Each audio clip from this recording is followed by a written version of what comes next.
পাগল হলে নাকি তুমি? আমরা এখন অফিসে। কান্না করবো কিন্তু। তুমি কি ফিডার খাও যে আর কিছু বলতে পারলাম না? এর আগে আমার ঠোঁটগুলো বন্ধ হয়ে গেল। একটু পরে রুহি আমার বুকে মাথা রেখে আমায় জড়িয়ে ধরে আছে। এই পাগলি, বলো। আর একটু কাজ আছে, শেষ করে আবার বাসায় যেতে হবে তো। তো তুমি কাজ করো, আমি কি তোমায় বাধা দিছি? এভাবে জড়িয়ে ধরলে কি কাজ করা যায়? যায়। এমন সময় দরজায় কে যেন নক করছে। রুহি দরজা খুলে দিল। নয়ন কেন দরকার? স্যার একটু ভাইবা ডেটটা। কিসের ভাইবার ডেট? ওটা কিছু না। নয়ন, তুমি এই ফাইলটা ভালো করে চেক করে নিও তো। আমি আর তোমার ম্যাম বাসায় যাচ্ছি। ঠিক আছে স্যার। আর ডেটটা আমি পরে জানিয়ে দিব। নয়ন চলে গেল। রুহি আমার দিকে তাকিয়ে আছে। কিছু বলবে? তুমি কি আমার থেকে কিছু লুকাচ্ছ? কই না তো। কিসের ভাইবা বলো আমায়। একজন নতুন কলিগ জয়েন করবে। ও আচ্ছা, চলো বাসায় যাব। চলো। একটু পরে বাসায় আসলাম। আব্বু আঙ্কেল সবাই মিলে বসে টিভি দেখছে। রুহি আসছো? তাড়াতাড়ি রেডি হয়ে নাও। আচ্ছা রুহি আর আমি রুমে আসলাম। তুমি গোসল করে নাও। আচ্ছা। রুহি গোসল করার জন্য বাথরুমে গেল। আমিও ড্রেসটা চেঞ্জ করছি। এই শোনো না, কি হলো আবার? বেডের উপর আমার ড্রেসগুলো রাখা আছে, দিতে ভুলে গেছি, একটু দাও তো। আচ্ছা দিচ্ছি। ড্রেসগুলো নিয়ে বাথরুমের সামনে আসলাম। কই, ড্রেসটা নাও। ভেতরে আসো, দরজা খোলা আছে। পাগল নাকি তুমি? তুমি গোসল করছো আর আমি ভিতরে যাব? কেন, সমস্যা? হ্যাঁ, হাত বাড়িয়ে ড্রেসটা নাও। আচ্ছা। দরজাটা একটু খুলে রুহি হাত বাড়ালো। আমি ড্রেসটা ওর হাতের দিকে এগিয়ে দিলাম। রুহি ড্রেস না নিয়ে আমার হাত ধরে টেনে আমায় ভিতরে নিয়ে গেল। এটা কি হলো? কি আবার হবে? তুমি আমি একসাথে গোসল করব। সবাই বাইরে বসে আছে। সবাই টিভি দেখছে, কেউ আসবে না। একটু পরে দুজন গোসল করে বের হলাম। রুহি ড্রেস পরে রেডি হচ্ছে। রোজা রুমে আসলো।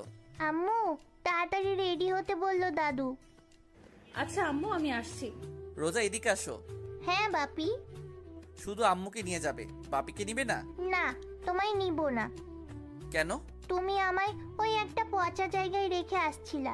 তুমি একটা পচা। রোজা, বাপিকে কেউ এভাবে বলে না, তোমার দাদুর কাছে যাও। রোজা আমার গালে একটা চুমু দিয়ে চলে গেল। আমি বেডে শুয়ে পড়লাম। রুহি দরজা লক করে আসলো। এসে আমার বুকের উপর শুয়ে পড়লো। শুয়ে পড়লে যে রেডি হবে না? তুমিও চলো না আমাদের সাথে, আমাদের সাথে। এটা আবার হয় নাকি? অফিস অনেক কাজ। নয়ন সামলে নিবে। একটা ছেলেকে আর কত প্রেসারে রাখবো বলো? কয়েকটা দিনেরই তো ব্যাপার। পরের বার যাব। এবার তোমরা গিয়ে ঘুরে আসো। আব্বু বাইরে থেকে ডাকছে। রুহি রেডি হলে? হ্যাঁ আব্বু, আসছি। একটু পরে সবাই চলে গেল। 2 দিন বাসাটা পূর্ণ ছিল।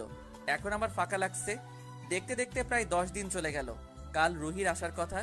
এদিকে অফিসে নতুন একটা পিএ নিয়োগ করেছি রুহিকে না জানিয়ে। নতুন পিএর নাম তুবা। একজন বসের 2 জন পিএ। মজার ব্যাপার তাই না? আজ রুহি আসবে। অফিসে বসে বসে রুহি আর রোজার কথা ভাবছি। অফিস শেষ করে বাসায় আসলাম। বাসায় আসতে রোজা দৌড়ে এসে আমায় জড়িয়ে ধরলো। আমার আম্মুটা কখন আসলো? একটু আগে। তোমার আম্মু কোথায়? রান্নাঘরে। ও, রুহি রান্নাঘরে থেকে বের হয়ে আসলো। তুমি তো আসছো, হুম। যাও ফ্রেশ হয়ে আসো, আমার রান্না প্রায় শেষ। রুমে গিয়ে ফ্রেশ হয়ে আসলাম। রোজা আর আমি টিভি দেখছি। রোজা, হ্যাঁ বাপি। তোমার আম্মু রান্না করছে? না। আচ্ছা তুমি কার্টুন দেখো, আমি তোমার আম্মুকে হেল্প করি। আচ্ছা।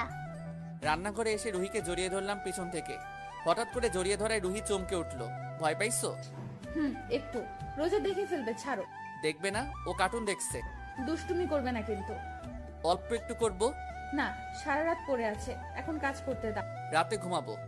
সেটা পরে দেখা যাবে। রোজার ক্ষুধা পাইছে, তাড়াতাড়ি রান্না করতে হবে। আচ্ছা তাহলে আমি তোমার সাহায্য করি। ইস, আমার বউটা গরমে ঘেমে গেছে। রান্না করে এসি লাগিয়ে দিব, কেমন? এত দরদ দেখাতে হবে না। তাই? আচ্ছা। খাওয়া শেষ করে টিভি দেখছি। রোজা তুমি ঘুমিয়ে পড়ো, কাল স্কুলে যেতে হবে। আমি তোমার সাথে ঘুমাবো। আচ্ছা চলো। রুহি তুমি কি শুতে যাবে? একটু পরে যাব। আচ্ছা আমি রোজাকে নিয়ে ঘুমাতে গেলাম। রোজা ঘুমিয়ে গেছে, আমিও ঘুমাইছি। প্রায় 12টা বাজে। হঠাৎ মুখে কি যেন সুরসুরি দিচ্ছে, তাই জেগে গেলাম। রুহি, তুমি ঘুমাওনি? না, উঠো। পারবো না, ঘুমাও। দাঁড়াও, তোমার ঘুমানোর দিচ্ছি। রাতে আমায় ঘুমাতে দিবা না, আজ বলিনি? কি করছো রোজা, জেগে যাবে তো? তাই জন্যই তো বলছি, উঠো। পারবো না। দাঁড়াও, দেখাচ্ছি। রুহি পাশের রুমে গেল, না জানি আবার কি দেখাবে। একটু পরে পাশের ঘর থেকে কিছু পড়ার আওয়াজ আসলো। কি হলো আবার? একটু পরে রুহিও একটু চিৎকার করলো। এবার আর শুয়ে থাকতে পারলাম না, উঠে পাশের রুমে আসলাম। কিন্তু রুমে তো লাইটও জ্বালানো নেই। রুহি, কোনো শব্দ নেই। এই রুহি, কিছু বলছে না। এত রাতে কি শুরু করলা? এবার পিছন থেকে রুহি এসে আমায় জড়িয়ে ধরল। কি মহারাজ? ঠিক আছো তো? কেন, আমার আবার কি হবে? চিৎকার করলে যে? ওটা তো তোমায় এই রুমে নিয়ে আসার জন্য। তার মানে এটা অভিনয় ছিল? হুম। সরো, আমি ঘুমাবো। রুহি গিয়ে দরজা বন্ধ করে দিল। কি হলো, দরজা বন্ধ করে দিলা কেন? তুমি যাবা তাই না? এবার যাও তো দেখি। কি শুরু করছো? কতদিন আমি বাইরে ছিলাম, তো আজ তোমার কাছে পাইছি, আর তুমি বলছো ঘুমাবে? আমি ঘুমাবো, ছাড়ো। আচ্ছা ঠিক আছে, তুমি যাও ঘুমাও।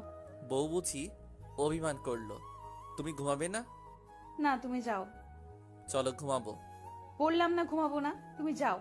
রুহি বেডের উপর বসলো। এবার আমি ওর পাশে বসলাম। এই পাগলি, চলো। যাব না আমি। কণ্ঠটা ভেজা মনে হচ্ছে। এই, তুমি কি কান্না করছো? না, আমি কার জন্য কান্না করব? আরে বাবা, আমি তো শুধু মজা করলাম তোমার সাথে। কিছু বলছে না। রুহিকে পিছনে থেকে জড়িয়ে ধরলাম। ছাড়ো আমায়। কেন? আমার বউকে আমি আদর করছি, তাতে তোমার? আমায় কাউকে আদর করতে হবে না। বউ কি আমার অভিমান করেছে? আহারে, রুহি কিছু একটা বলতে যাবে, এর আগেই ওর ঠোঁট বন্ধ করে দিলাম। একটু পরে আমি শুয়ে আছি, রুহি আমার বুকের উপর শুয়ে। চলো রুমে যাই, রোজা নয়তো উঠে যাবে।